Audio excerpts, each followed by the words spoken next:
जय राम, जय सिया राम, जय हो बागेश्वर धाम सरकार, जय हो हनुमान जी महाराज। मेरे प्यारे सभी दर्शकों, आज मैं आप लोगों को एक बहुत ही रोचक कथा सुनाऊंगा। प्राचीन समय की बात है कि एक नगर में एक राजा रहते थे।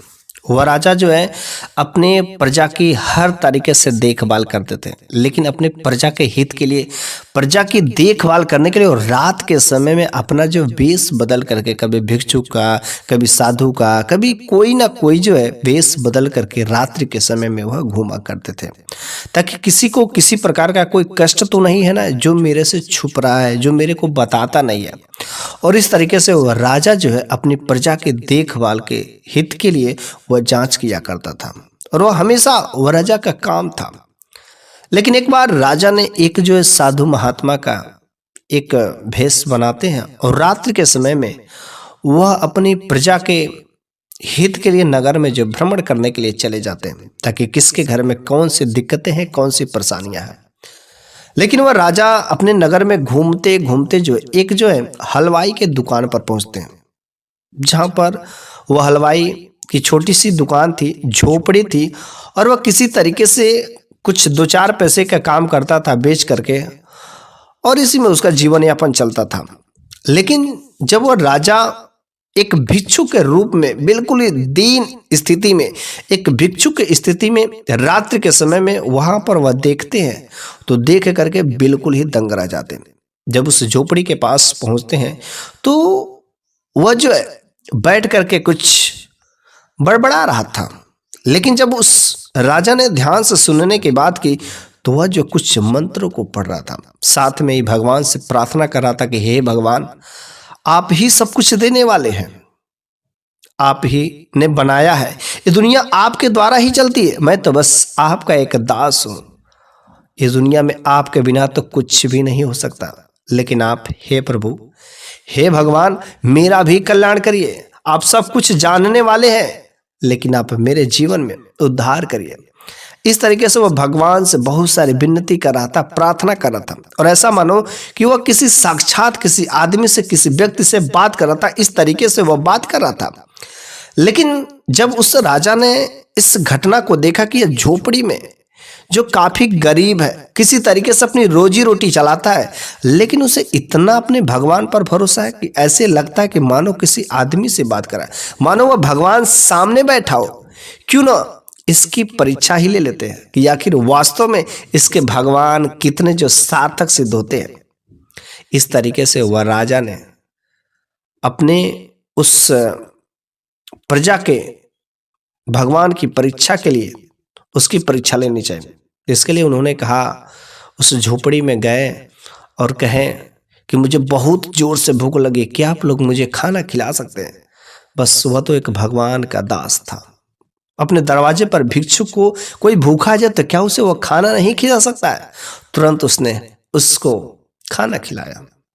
खाना खिलाने के बाद, चूंकि वह राजा ही थे और उसमें उनके पास कुछ भी नहीं थे, उसने पूछे कितने पैसे हुए? तो जितने भी पैसे हुए उसने बोल दिया, इतने पैसे हुए। लेकिन उस राजा जो भिक्षु के वेश में गए थे, उसने कहा कि मेरे पास अभी तो फिलहाल पैसे नहीं हैं, लेकिन उसके बदले में ये मेरी अंगूठी है, इस अंगूठी को अगर तुम ले लो, उसके बाद से जब मेरे पास पैसे होंगे तो मैं फिर से उस पैसे को दे करके अंगूठी को ले लूंगा। और उस हलवाई ने यही काम किया। जैसे राजा ने उस अंगूठी को दिया, और तुरंत उस अंगूठी को बिना देखे, बिना जांच पड़ताल के, बस उसे वह फिर से वह जो है बक्से में डाल देता है, जिसमें वह पैसा रखता है, अपने गले में डाल देता है। वह नहीं समझता कि वह कितनी कीमती है अंगूठी है। फिर वह राजा अपने घर पर चले जाते हैं, और जब घर पर जाते हैं तो अपने मंत्री को बुलाते हैं। कहते हैं कि फला मार्केट में एक जो हलवाई की दुकान है, वह भगवान का बहुत बड़ा भक्त है, भगवान पर उसे बहुत भरोसा है, लेकिन मेरे को उसकी परीक्षा लेनी है कि क्या भगवान वास्तव में होते हैं कि नहीं होते, क्या भगवान अपने भक्त की रक्षा करता है कि नहीं करता है। तो मंत्रियों ने कहा कि आखिर महाराज, आखिर करना क्या है? तो राजा ने कहा, तुम सब जाओ और बाजार में जाकर के सबके जो तराजू चेक करो, और तराजू चेक करने के बहाने उस हलवाई के पास भी जाना, और उसके जो बॉक्स में जहां पर वो पैसे रखता है उसके बॉक्स में मेरी जो है अंगूठी रखी हुई है। बस उस अंगूठी को किसी तरीके से चुरा करके लेकर के चले आना। फिर हुआ क्या, सभी जो मंत्री आए और मार्केट में अचानक जो सबकी जो दुकान चेक करने लगे, सबके तराजू को चेक करने लगे, लेकिन किसी का कहीं खोट नहीं पाया। उन लोगों ने कहा कि ये क्या चेक हो रहा है? तो उसने कहा कि आप लोग जो है सामान जो देते हैं बिल्कुल ही कम तौल करके देते, इस कारण से राजा साहब का यह आदेश है कि सबके तराजू, सबके जो वाट को चेक किया जाए। फिर ऐसे चेक करते करते उस हलवाई के दुकान पर भी पहुंच जाते हैं। और जब हलवाई के दुकान पर पहुंचते हैं तो हलवाई से कहते कि आपका तराजू कहाँ है? उसने कहा कि हमारा तो तराजू जो बल्कि घर के अंदर रहता है। तो उसने कहा जल्दी से वह तराजू लाइए और मुझे आपके वाट को चेक करना है। आपके जो वेट देते हैं, जो तौल करके देते हैं, वह माप सही नहीं होता। इसलिए राजा साहब का यह आदेश है कि हर दुकान का जो तराजू होता है, जो तौलने वाला है, उसको चेक किया जाए। वह हलवाई घर में जाता है थोड़ी सी भीतरी हिस्से में और उस तराजू को लाने के लिए, लेकिन जो राजा के मंत्री सब रहते हैं मौका पा करके उसके गले में से जो राजा के द्वारा जो राजा की अंगूठी रहती है उसको निकाल लेते हैं। फिर भगत में कह देते हैं कि नहीं नहीं आपका तराजू ठीक है। अब तो उन लोगों को काम हो जाता है और तराजू किलो वाट बिल्कुल सही रहता है। और इस तरीके से वह जो चले जाते हैं और उस अंगूठी को, उस मुद्रिका को ले जा करके राजा साहब के हाथों में रख देते। कहते हैं महाराज बहुत मुश्किल से इस काम को किया है और आपने हम लोगों से चोरी करवाया है। राजा साहब ने कहा घबराने की बात नहीं है, यह एक भक्त की परीक्षा ले रहे। क्या भगवान अपने भक्त की रक्षा करने के लिए परीक्षा में कैसे पास होता है? फिर राजा साहब ने उस हलवाई को उस दिन जो है अपने दरबार में बुलवाते हैं। और जब हलवाई राजा साहब के दरबार में जाता है तो वह हलवाई राजा साहब को देख करके बिल्कुल ही अचंभित हो जाता है और वो थक्का बक्का रह जाता है। वो मन ही मन सोचता है घरे ये तो वही इंसान है कि जो पिछली रात एक भिक्षुक के बेस में मेरे यहाँ पर खाना खाने आया था और वह राजा है। उसकी बेचारी की बोलती बंद हो जाती है। तब तक राजा साहब ने खुद ने ही बोल दिया कि शायद तुम अब पहचान गए होगे कि मैं वही इंसान हूँ, वही व्यक्ति जो रात के समय में एक भिक्षुक का वेश बन करके तुम्हारे यहाँ खाना खाने गया था और जो मैंने अंगूठी दी थी।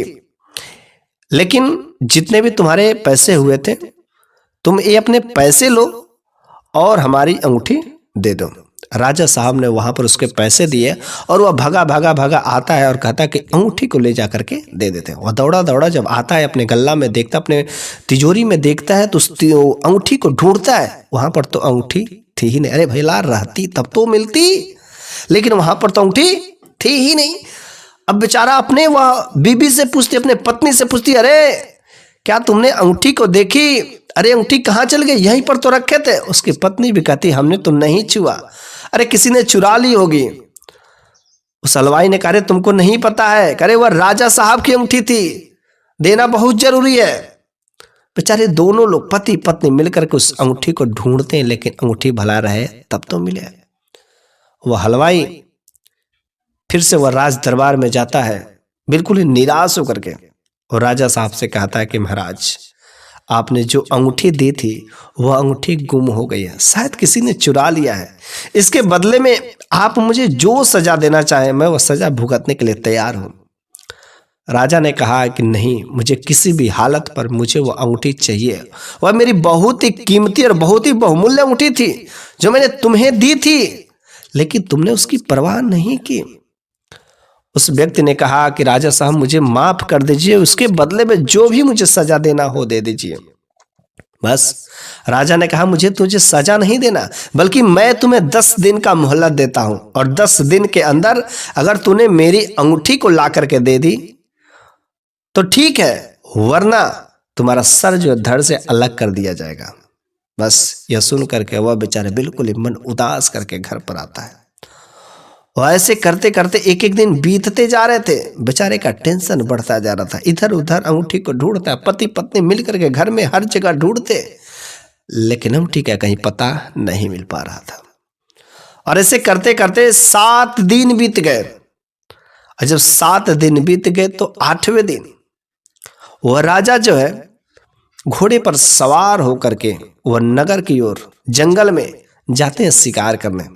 लेकिन जब शिकार करने जाते हैं तो शिकार करने के बाद वह जो घर को वापस लौट रहे थे, लेकिन घर को जब वापस लौट रहे थे तो वह दरिया के रास्ते गुजर करके आना पड़ता था। लेकिन जब वह घोड़ा दरिया के रास्ते आ रहा था तब तक घोड़ा के ठेस लग जाती है, पैरों में मोच आ जाती है और घोड़ा गिर जाता है, जिसकी वजह से राजा साहब उस दरिया में ही गिर जाते हैं। किसी तरीके से अपने आप को उस दरिया से बाहर निकल पाते हैं, लेकिन उनका जो हाथ का अंगूठी था उसी दरिया में जो बह जाता है।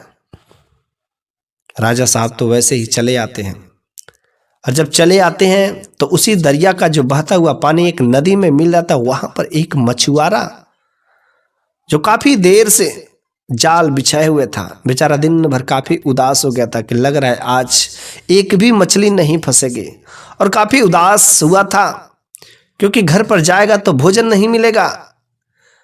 लेकिन अचानक उसका जो जाल होता है, जाल में फड़फड़ाने की हलचल होती है और वह बहुत ही प्रसन्न होता है, जाल को जल्दी जल्दी लगता है खींचने। जब वह जाल को खींचने लगता है तो उसमें 2 मछलियां जो है काफी वजन की फंसी रहती हैं। वो उन मछलियों को देख करके बहुत प्रसन्न होता है और कहता है वाह क्या गजब की बात है, आखिर संतोष का फल मीठा ही होता है। अगर मैं चला गया होता तो शायद ये मछलियां नहीं मिलती, और मैंने इंतजार किया, जाल को लगाए रहा और आखिर मछलियां फंस ही गए। वह उन दोनों मछलियों को ले जाकर के बाजार में बेचने लगा। मछली ले लो, मछली ले लो, ताजी मछली ले लो। 8वां दिन चल रहा था, तब तक वह जो मछलियों को लेकर उस हलवाई के सामने से भी निकलता है। हलवाई के कानों में यह आवाज जाती है कि ताजी मछली ले लो, ताजी मछली ले लो। उसने अपने पत्नी से कहा, सुन रही हो, देखो ताजी ताजी मछली आई है, चलो ना, बहुत दिन हो गए हैं, आज हम लोग खा ही लेते हैं, खरीद लेते हैं। उसकी पत्नी ने कहा, अरे तुमको मछली खाने की लगी है? अरे राजा साहब की अगर अंगूठी नहीं मिली तो 2 ही दिन में तुम्हारा सर धड़ से अलग कर दिया जाएगा, और तुमको मछली खाने की चिंता है। उसने कहा, अरे अब तो चल ही जाना है, नहीं मछली मिलेगी, नहीं अंगूठी मिलेगी, तब तो मेरे को जाना ही जाना, लेकिन कम से कम मछली तो खा ले। उसने कहा, हाँ ठीक है। और फिर उन लोगों ने दोनों मछलियों को खरीद लेते हैं। और जब दोनों मछलियों को खरीद लेते हैं तो उसकी पत्नी मछलियों को काट रही थी। पहली मछली काट करके बना दी, दूसरी मछली जैसे ही काट रही थी तब तक उसमें से वही अंगूठी जो उसको नजर आता है और बिल्कुल ही धुल करके साफ करके वह अपने पति को बुलाती है। कहती, करे सुन रहे हैं, जरा आइए ना, देखिए क्या चीज है मछली के पेट में, ये देखिए क्या निकला है, एक कैसी अंगूठी है। वह जैसे ही हलवाई अपनी पत्नी के बुलाने पर अंदर जाता है तो वह जब अंगूठियों को देखता है तो बिल्कुल बीच में हीरा जड़ा हुआ था। साइड साइड में किनारे पर जो है वह जो अंगूठी थी साइड साइड में सोने थे, बीच में जो हीरा जड़ा हुआ था। जब हलवाई ने उस अंगूठी को देखा तो बिल्कुल ही अचंभित रह जाता है। कहता, अरे यह तो वही अंगूठी है जिस अंगूठी को हम ढूंढ रहे थे, यही वो राजा की अंगूठी है। उस अंगूठी को पा करके वह हलवाई बहुत ही प्रसन्न होता है, खुश हो जाता है। लेकिन वो उसे समझ नहीं आता कि आखिर अंगूठी इस मछली के पेट में कैसे चला गया। वो हलवाई उस अंगूठी को पा करके बहुत प्रसन्न हो जाता है और इतना खुशी होती है कि उसे जो है अपने खुशी का ठिकाना नहीं रहता है। और वह हलवाई उस अंगूठी को लेकर के भागा भागा राज दरबार में पहुंचता है। जब वो राज दरबार में जाता है तो राजा ने कहा, रे भाई तुम्हारे पास तो अभी 1 दिन और शेष बचे हैं, बल्कि आज 9वां दिन है, कल का दिन है, और तुम अभी यहाँ पर आ गए। मुझे पूरा पता है कि तुम यहाँ पर आए हो और कुछ दिन का मोहलत लेने के, लेकिन शायद तुमको पता है राज दरबार में मैंने घोषणा की थी कि तुम्हें किसी भी प्रकार की मोहलत नहीं दी जाएगी, और तुमने अगर अंगूठी नहीं दी तो बिल्कुल ही तुम्हारा सर धड़ से अलग किया जाएगा। हलवाई ने कहा, महाराज ऐसी कोई बात नहीं है, आपकी जो अंगूठी गुम हो गई थी वह अंगूठी मिल गई है, और ये देखिए वही अंगूठी है जो आपने अंगूठी मुझे दी थी। जैसे ही वही राजा के हाथ में उस हलवाई ने अंगूठी को देता है, वह राजा उस अंगूठी को बार बार उलट पलट करके देखता है, आखिर अंगूठी इसके हाथ में कैसे आ गई, इसे कैसे मिली। और राजा ने कहा कि आखिर तुम्हें अंगूठी कैसे मिली। उस व्यक्ति ने कहा कि महाराज आपसे छुपाने की क्या बात है, कि हम लोगों ने एक मछली खरीदा और जब मेरी पत्नी उस मछली को बना रही थी तो उस मछली के पेट से यह अंगूठी मिला। चूंकि जो मेरी अंगूठी चोरी हो गई थी, मेरे प्रभु पर, हमारे भगवान पर भरोसा था और उस भगवान के दुआ से आखिर वो मछली के पेट से किसी भी तरीके से वह अंगूठी मिल गई और जो मैं आज आपको ला करके दे दिया। राजा ने कहा, करे मुझे क्षमा कर दो, मुझसे बहुत बड़ी गलती हो गई और मैंने ही एक भगवान के भक्त की परीक्षा लेनी चाहिए। उसने कहा कि महाराज आप ऐसी अनसुनी बातें क्यों कर रहे हैं, मैं समझा नहीं, आखिर आप मुझसे माफी क्यों मांग रहे हैं। उस राजा साहब ने कहा, रे तुम हलवाई भले ही हो, तुम्हारी दुकान भले ही छोटी हो, लेकिन वास्तव में तुम एक भगवान के बहुत बड़े भक्त हो और भगवान अपने भक्त की हमेशा रक्षा करने के लिए आता ही आता है। किसी न किसी तरीके से, किसी न किसी रूप में वो अपने भक्त की हमेशा रक्षा करता है, जिससे उस भगवान ने तुम्हारी रक्षा की। शायद तुम्हें नहीं पता होगा, जिस तुम अंगूठी को खोज रहे थे वह अंगूठी अपने मंत्रियों के द्वारा तुम्हारे संदूक से मैंने चुरवा लिया था और वह अंगूठी अपने हाथ में पहना था। लेकिन एक दिन हम शिकार खेलने गए थे और वहां पर हम घोड़े के वजह से दरिया में गिर गए और वहीं पर जो मेरी अंगूठी सरक करके नदी में चली गई थी।